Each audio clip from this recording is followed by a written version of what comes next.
Olá, tudo bem? Seja bem-vindo ao nosso estudo semanal da Palavra de Deus.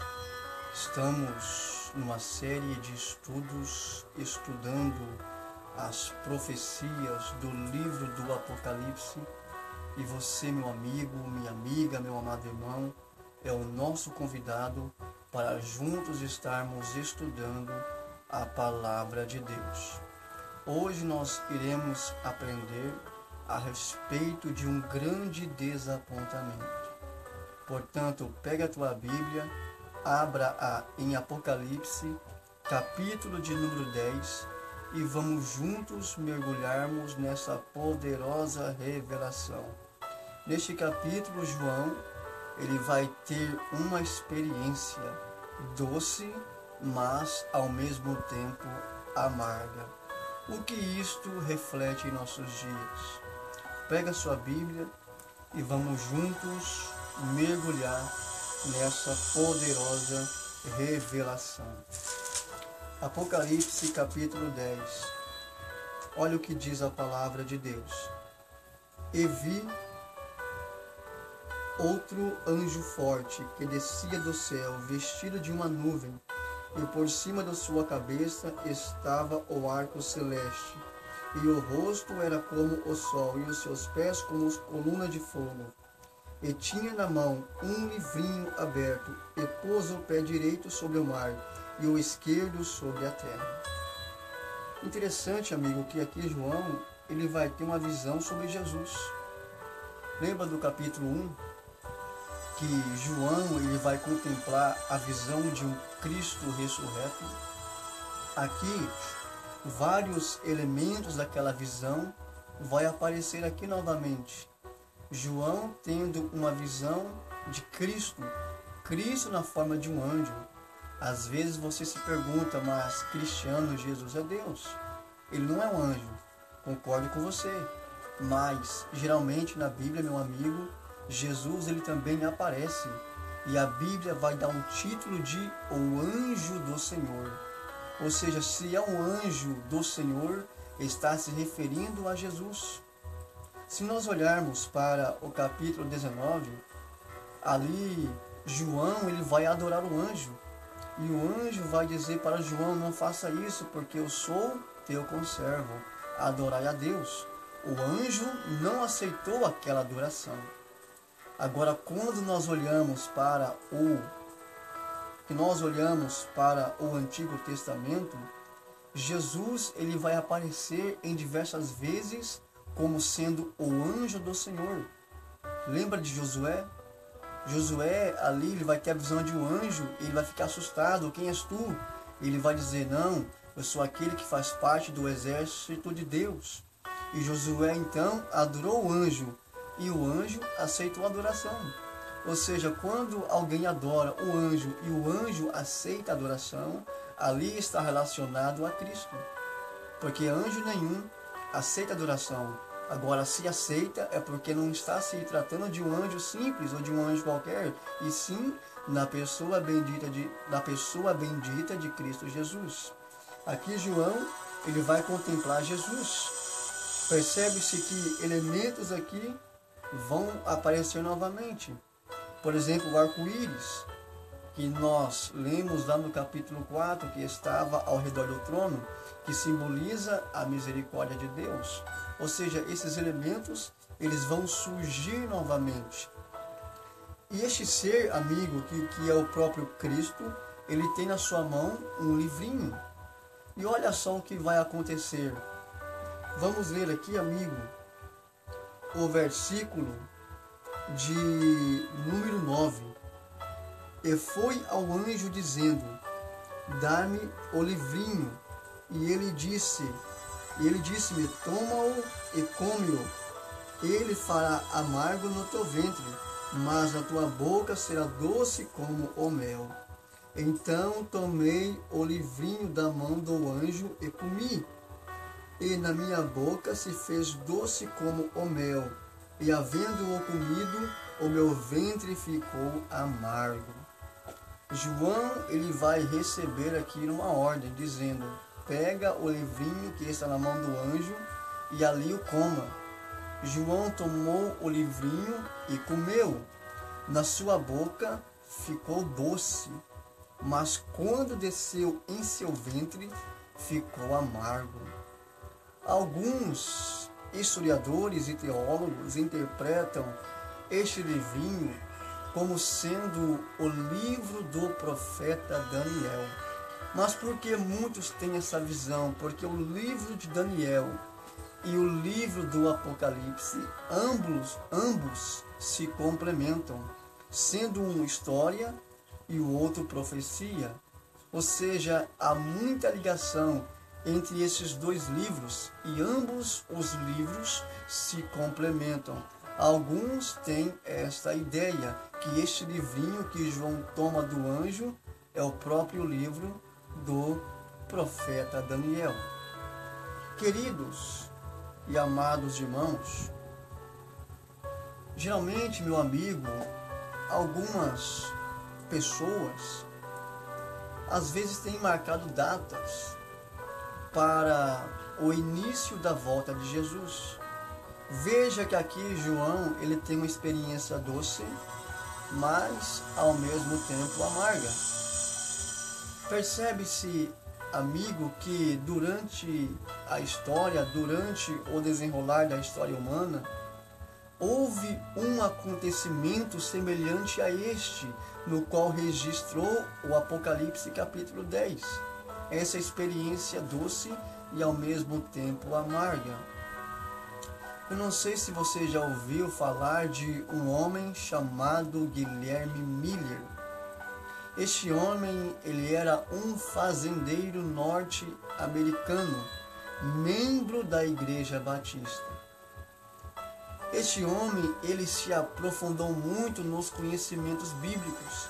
Ele estudou principalmente o livro do Apocalipse e as profecias contidas no livro de Daniel.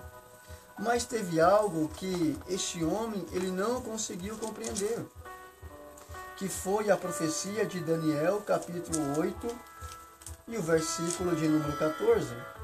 Olha o que diz. E ele disse: até 2.300 tardes e manhãs, e o santuário será purificado.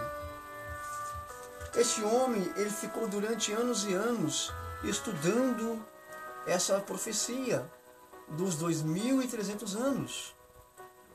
Então, meu amigo, ele buscou informações do Antigo Testamento para tentar descobrir que evento é este, que ele não conseguiu compreender. E ele foi para o livro do Êxodo, que diz: farás para mim um santuário, para que eu habite no meio deles. Então ele compreendeu que Deus pediu para Moisés fazer um santuário para habitar no meio da congregação. Ou seja, o propósito de Deus é sempre habitar no meio do seu povo. E no versículo 40 do capítulo 25 do Êxodo, ele diz: faça-o conforme o modelo que te mostrei no monte. Ou seja, Deus mostrou um modelo para Moisés. E o modelo que ele mostrou, meu amigo, é o santuário celestial. Ou seja, o santuário que Moisés tinha que fazer era de acordo com o modelo que Deus mostrou, ou seja, era uma réplica ao santuário celestial. E o santuário foi feito. E no santuário, meu amigo, havia várias funções, havia vários serviços. E no santuário era feito os sacrifícios contínuos, no qual o pecador, ao pecar, levava ali um animal, ele deixava ali até o sacerdote. E o que aconteceria ali? Ali era feito uma espécie de ritual, no qual o pecador, ele colocava a mão sobre a cabeça daquele animal, confessava o seu pecado, automaticamente havia ali uma transferência de pecado daquele que pecou para o animal, e o pecador pegava ali um cutelo e sacrificava aquele animal. Ou seja, aquele animal levava a culpa pelo seu pecado. E o pecador tinha que ter a consciência e a convicção de que alguém estava morrendo no lugar dele. Isto era feito no santuário todos os dias, às vezes de manhã e também à tarde. E isso era feito cotidianamente no santuário. E o que aconteceu, meu amigo? Esses sacrifícios estavam contaminando o santuário. É aí então que entra em cena o sumo sacerdote, a maior autoridade de Israel. E no 7º dia do 10º mês, segundo o calendário judaico, o sumo sacerdote entrava em cena. E era feito ali, amigo, a purificação do santuário. O sumo sacerdote entrava no lugar santíssimo, onde estava ali a arca de Deus. Ele intercedia pelo povo. E Deus ali manifestava a sua glória, que nós chamamos de Shekinah, entre os dois querubins. E ali os pecados do povo eram perdoados. Ou seja, querido e amado irmão, a purificação do santuário era uma espécie de juízo que Deus exercia entre o povo, também conhecido como o dia do perdão, o dia da expiação. Tudo isso Guilherme Miller compreendeu. Ele compreendeu, querido e amado irmão, que a purificação do santuário era um método que Deus usou para exercer o seu juízo. Deus estava exercendo o seu juízo. Então, ele entendeu aqui que a purificação do santuário seria a data em que Deus exerceria o seu juízo, ou seja, que Cristo voltaria para buscar a igreja e assim começar o juízo de Deus. Eles, naquele tempo, começou a estudar a Bíblia baseando-se neste contexto. E então, meu amigo, Guilherme Miller vai procurar elementos no livro de Daniel para tentar descobrir a data em que o santuário seria purificado, em que Deus executaria o seu juízo. E ele foi para o capítulo 9. Olha o que diz o capítulo 9 e o versículo de número 24 do livro de Daniel. 70 semanas estão determinadas sobre o teu povo e sobre a tua santa cidade. Ou seja, dos 2.300 anos de Daniel 8:14, 70 semanas estão determinadas, ou seja, estão separadas. Veja, querido e amado irmão, aqui nós temos uma profecia alusiva a Cristo, porque aqui essas 70 semanas estavam separadas para a chegada de Cristo, ou seja, o príncipe, o ungido do Senhor. Eu te pergunto, quando foi que Cristo foi ungido? Quando é que Cristo foi ungido pelo Espírito Santo? Se você analisar a Bíblia, Jesus ele foi ungido quando foi batizado por João. Jesus ele se batizou e ali desceu o Espírito Santo em forma corpórea de uma pomba. Ali Jesus se batizou e foi ungido pelo Espírito Santo. Ou seja, Jesus ele apareceria na semana de número 69, ou seja, na 69ª semana. Cristo apareceria e seria ungido. Agora, a pergunta é, querido e amado irmão, como então eu saberei o dia que Cristo apareceria e a data em que o santuário seria purificado? Como vou saber isso? A data em que Cristo foi ungido e também a data do início da purificação do santuário. Eu só tenho que responder, amigo, uma pequena pergunta. É simples. Em que ano foi que começou? Eu sabendo o ano em que começou, eu vou chegar justamente à semana de número 69, que Cristo apareceu, e assim na sequência também vou saber a data em que o santuário seria purificado. E essa pergunta, meu amigo, nós encontramos aqui também, no capítulo 9 do profeta Daniel. Agora no verso 25, aqui está a resposta para o início deste período. Olha o que diz: sabe e entende, desde a saída da ordem para reedificar e para restaurar Jerusalém, até o Messias, o príncipe. Ou seja, amigo e querido ouvinte, a data aqui teria início na saída da ordem para a reconstrução de Jerusalém. E quando é que surgiu esta ordem? Foi no ano de 457. Guarde bem esta data. 457. Quando Artaxerxes ele vai assinar um decreto dando a ordem para os judeus, juntamente com Neemias e com Esdras, para edificar e para restaurar Jerusalém. A partir daí, amigo, começaria a profecia das 2.300 tardes e manhãs e também das 70 semanas, porque ambas vão começar juntas. Agora, descobri a data do início. Agora, meu amigo, nós temos que fazer alguns cálculos para chegar o dia em que Cristo foi ungido.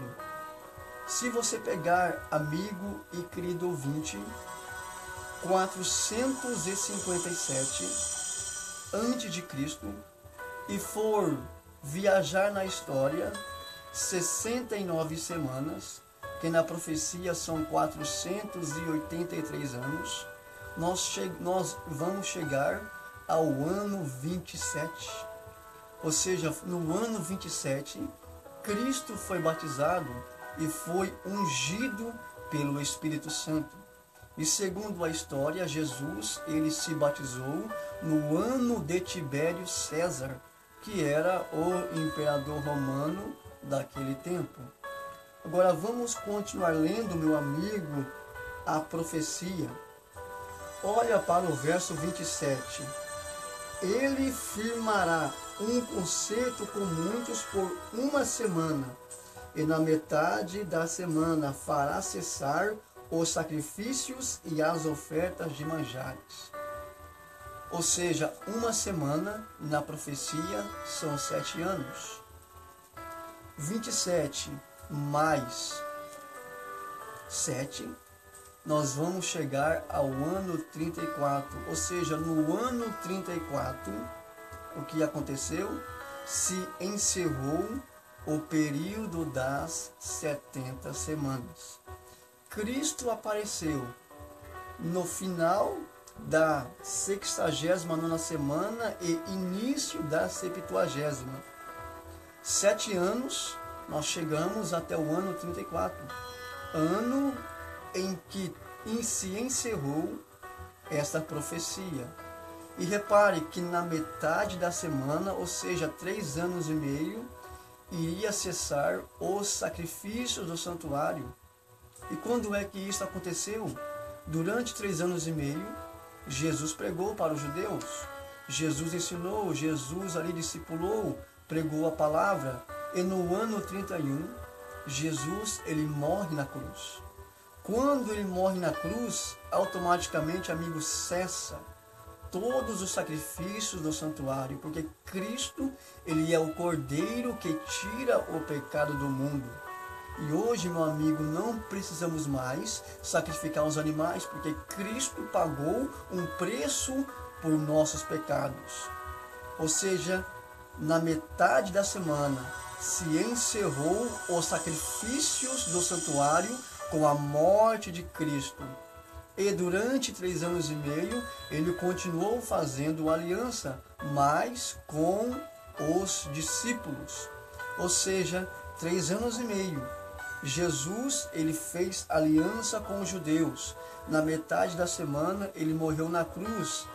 Durante também 3 anos e meio, os discípulos também pregaram para os judeus. E no ano 34, com a morte de Estevão, que era um diácono da igreja, terminou o período das 70 semanas. Algumas pessoas, segundo alguns dispensacionalistas, eles aplicam a 70ª semana e mesclam com alguns textos do Apocalipse e aplica ela para o tempo futuro, ou seja, para o tempo do fim. E aí nós temos muitos falando do reinado do anticristo, 7 anos de reinado. Mas nós temos que entender, amigos, se nós fizermos isto, nós automaticamente estamos anulando essa 70ª semana e assim também o sacrifício que Jesus Cristo fez por nós. Ou seja, esta última semana, esses 7 anos, não está ligado a anticristo, e sim, meu amigo, da aliança que Jesus Cristo fez com toda a humanidade. Se tirarmos esta última semana e aplicarmos ao tempo do fim, automaticamente estamos anulando o sacrifício que Jesus fez por nós na cruz. A profecia não fala de anticristo. A profecia não fala sobre isso, porque a profecia, ela enaltece, ela vai exaltar a pessoa bendita de Jesus. Jesus, ele é o centro da profecia, e a profecia exalta a Cristo, amado e querido irmão. Então, amigo, descobrimos aqui, no ano 34, se encerrou as 70 semanas, ok? Agora, se você pegar 2.300 anos e for subtrair 490, que são essas 70 semanas, você terá um resultado de 1810. Como no ano 34 se encerrou as 70 semanas, se você viajar na história 1810 anos, você chegará ao ano de 1844. Veja, Estevão morreu no ano 34, ano em que terminou as 70 semanas. E se você viajar na história 1810 anos, você chegará até o ano de 1844. Ou seja, é o ano, meu amigo, no qual eles descobriram que Cristo voltaria, que Cristo iria exercer o seu juízo e assim buscar a sua igreja.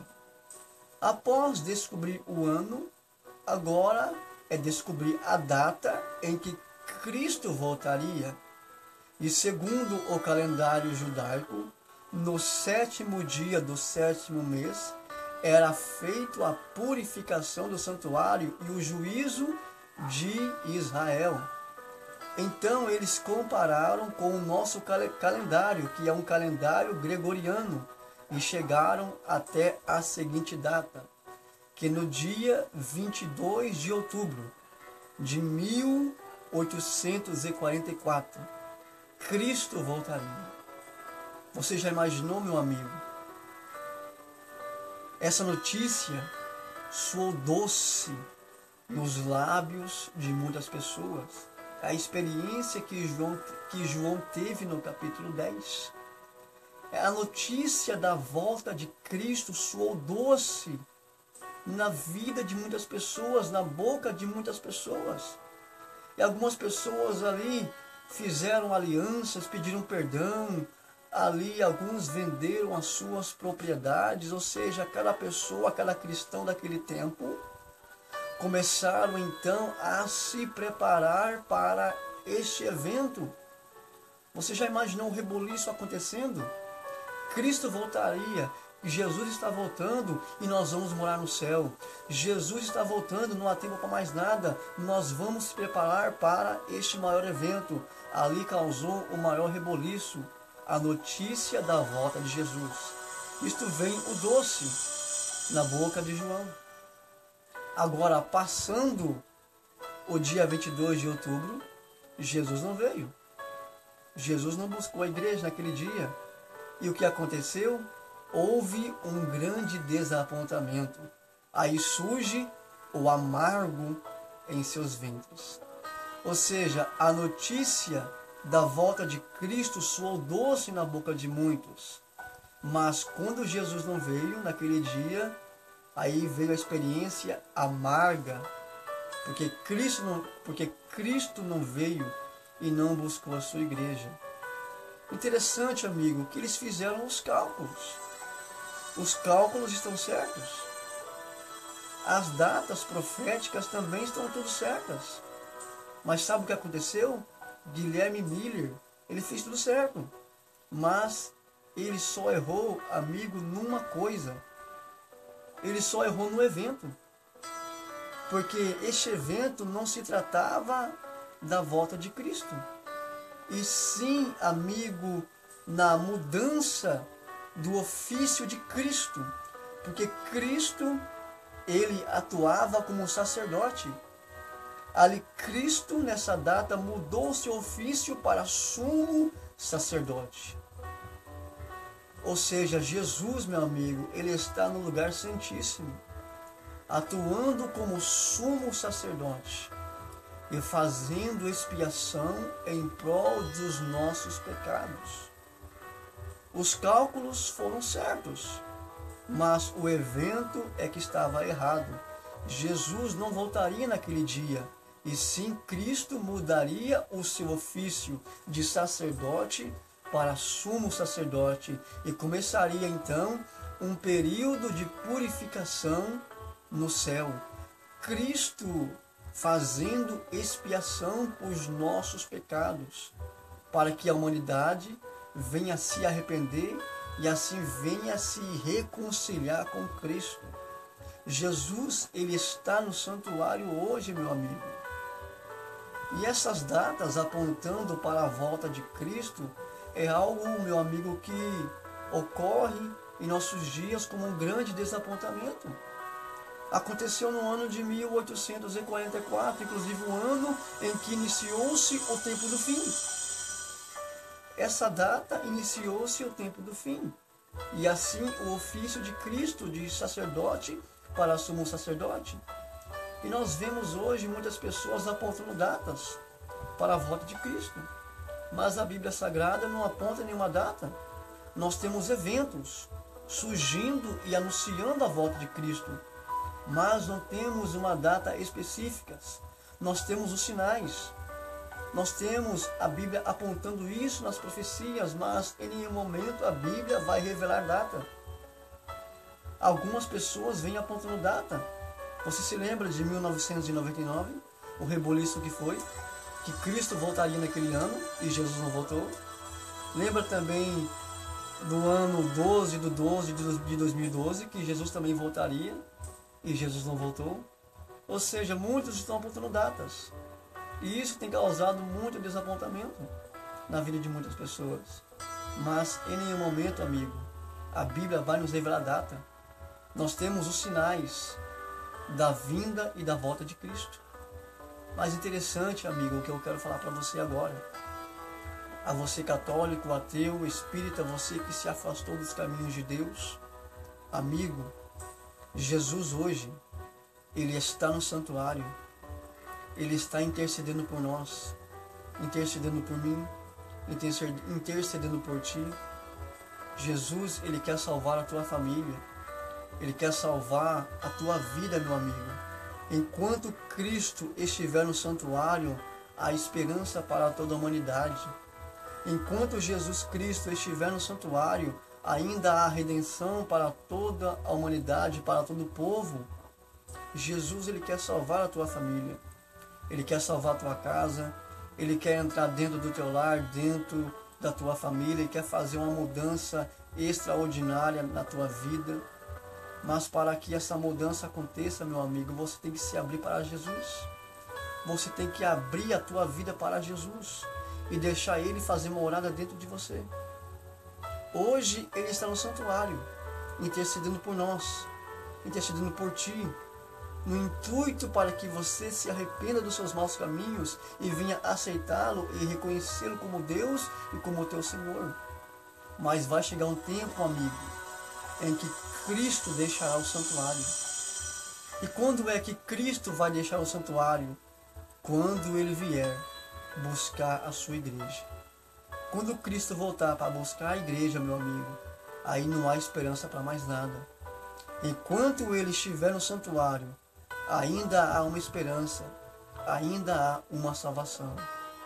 Reconheça hoje Jesus na sua vida, aceitando a Ele, abrindo mão dos seus prazeres, abrindo mão dos seus bens materiais, abrindo mão de tudo aquilo que você ama, de tudo aquilo que você mais gosta e aceitando as beneficências de Deus para a sua vida.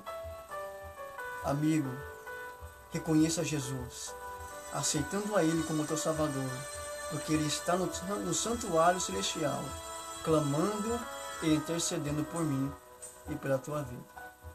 Eu quero orar por você neste momento.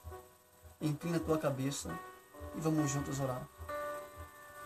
Senhor Deus, eu te louvo e te agradeço, Senhor, por tudo que o Senhor tem feito em nossas vidas. Abençoe este amigo, esta amiga que está nos assistindo neste momento, esta pessoa que me está ouvindo, meu Deus. Derrama da tua graça e do teu poder sobre essa causa, sobre esta vida. E que o Senhor venha iluminar cada um, Senhor Deus. Eu te peço, nos abençoa, nos conduzindo pelo bom caminho, pelo caminho da verdade, pelo caminho da tua justiça e nos instruindo, Senhor. Porque eu sei que o Senhor hoje está no santuário, clamando por nós, intercedendo por nós.